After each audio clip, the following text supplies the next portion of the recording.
दोस्तों welcome back to new session. और इस सेशन में हम जानेंगे आईएसओ कितने तरह के होते हैं, कौन कौन से आईएसओ होते हैं, किस कंपनी का कौन सा आईएसओ लेना चाहिए, उसके लेने से हमें क्या फ़ायदा और किस तरह से हम आगे काम कर सकते हैं। तो सबसे पहले हम बताते हैं आईएसओ बहुत सारे होते हैं, कंपनी सर्टिफिकेशन होते हैं, प्रोडक्ट सर्टिफिकेशन होते हैं, लेकिन जो मेन आईएसओ की डिमांड आती है वो आती है कंपनी सर्टिफिकेशन, यानी कंपनी के मैनेजमेंट को सुधारना। इसमें सबसे पहला आईएसओ आता है आईएसओ 9001:2015।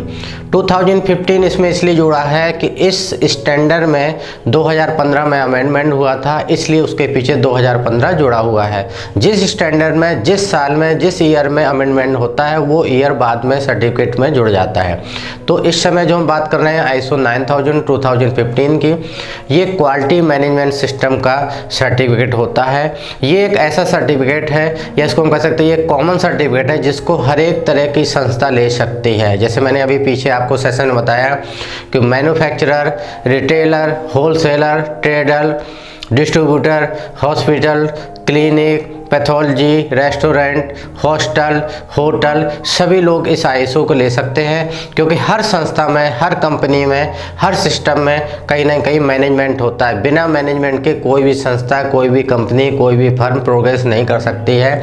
और चूँकि ये क्वालिटी मैनेजमेंट सिस्टम का सर्टिफिकेट होता है तो हर कोई संस्था इस सर्टिफिकेट को ले सकती है, चाहे वो प्रोप्राइटरशिप फर्म हो, पार्टनरशिप फर्म हो, प्राइवेट लिमिटेड फर्म हो, या एक छोटा हॉस्पिटल हो या एक बड़ा हॉस्पिटल हो, सारे ही संस्थाएं इस आईएसओ को ले सकते हैं। अब हम बात करते हैं नंबर 2, सेकंड नंबर पे आईएसओ 14001:2015। 14001:2015 सर्टिफिकेट बेसिकली पॉल्यूशन से रिलेटेड कंपनियों के लिए होता है, यानी कि जो कंपनियां पर्यावरण के लिए हानिकारक हैं, यानी जिन कंपनियों में अगर कोई प्रोडक्शन होता है उससे पर्यावरण को नुकसान पहुंचता है, उनके लिए यह सर्टिफिकेट बहुत लाभदायक होता है। उन कंपनियों को इस स्टैंडर्ड को समय रहते ले लेना चाहिए, जिससे कि उनके द्वारा पर्यावरण को किसी भी तरह के कोई नुकसान ना हो।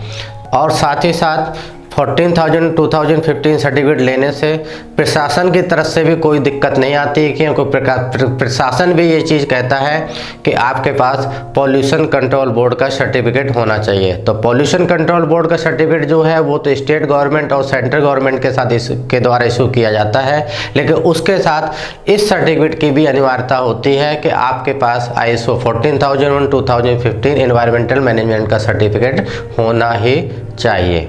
अब तीसरा सर्टिफिकेट आता है ISO 45001:2018।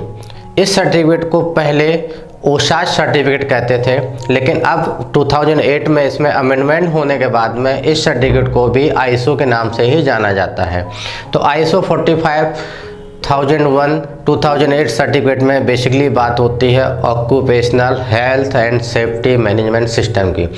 Occupational health and safety management system से तात्पर्य है कि ऐसी कंपनियां जिनके यहाँ बहुत सारे खतरनाक काम होते हैं, उनके वर्कर्स, उनके एम्प्लॉय के लिए या उनकी जान के लिए कोई खतरा हो सकता है, उनके लिए यह सर्टिफिकेट लेना बहुत अनिवार्य है। बहुत सी मल्टीनेशनल कंपनियां हमारे साथ जो बिजनेस टाई अप करती हैं या हम उनके साथ बिजनेस टाई अप करते हैं, तो उनकी एक रिक्वायरमेंट बहुत ज़्यादा रहती है कि आपके यहाँ काम करने वाले लोगों को किसी तरह का नुकसान ना हो। इसलिए आप हमारे साथ बिजनेस टाई अप करना चाहते हैं तो सबसे पहले आप अपने कंपनी में, अपनी संस्था को आईएसओ 45001:2008 यानी occupational health and safety management system certificate से इम्प्लीमेंट कराइए। अब हम बात करते हैं चौथे नंबर के सर्टिफिकेट की। यह सर्टिफिकेट है आईएसओ 22000:2018।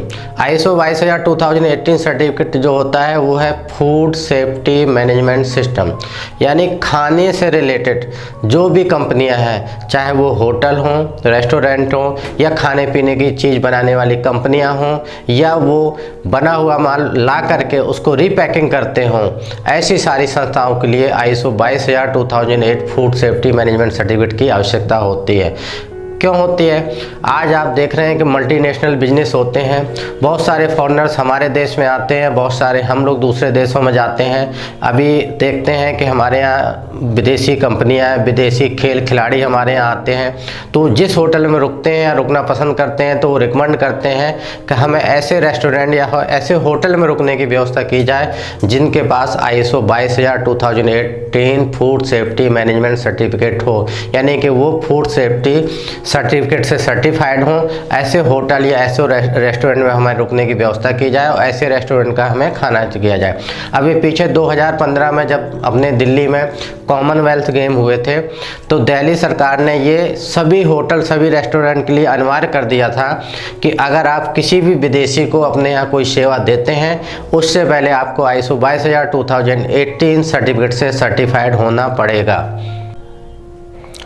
दोस्तों, अभी तक हम 4 सर्टिफिकेट के बारे में बात कर चुके हैं। अब 5वां सर्टिफिकेट है ISO 27000 2013 इसलिए है कि ये सर्टिफिकेट 2013 में लास्ट टाइम अब अमेंडमेंट हुआ था। तो मैंने पीछे भी आपको बताया है कि जो ईयर पीछे हर सर्टिफिकेट के पीछे जुड़े हुए हैं वो इसीलिए हैं कि जिस साल में जिस ईयर में उस सर्टिफिकेट में उस स्टैंडर्ड में अमेंडमेंट होता है वो ईयर पीछे जुड़ा होता है। तो ISO 27000 2013 ये इंफॉर्मेशन सिक्योरिटी मैनेजमेंट सर्टिफिकेशन होता है। साइबर जो आजकल देख रहे हैं, बहुत सारा साइबर ठगी हो रही है, आजकल सारा डिजिटल इंडिया है, ऑनलाइन काम होता है, बहुत सारे बैंकों में लोगों का पैसा निकल जाता है, बहुत सारे लोगों का इंटरनेट से डेटा चोरी हो जाता है। इन सब चीज़ों के लिए ये विशेष ये सर्टिफिकेट बना हुआ है। ये सर्टिफिकेट कंपनी की आंतरिक सुरक्षा और साइबर ठगी को रोकता है, जिससे उनका डेटा चोरी होने से बचता है। बैंकों के साथ लोगों के साथ जो फंड को लेकर प्रॉब्लम होती है उस पर ये रोक लगाता है। ये आपके सामने हो गए 5 सर्टिफिकेट जिनका कि मैंने आपको जिक्र किया, और इन 5 सर्टिफिकेट के साथ अब इस चैप्टर को हम यहाँ पर क्लोज करते हैं। हम अब आगे करेंगे नए सेशन में नए टॉपिक के बारे में।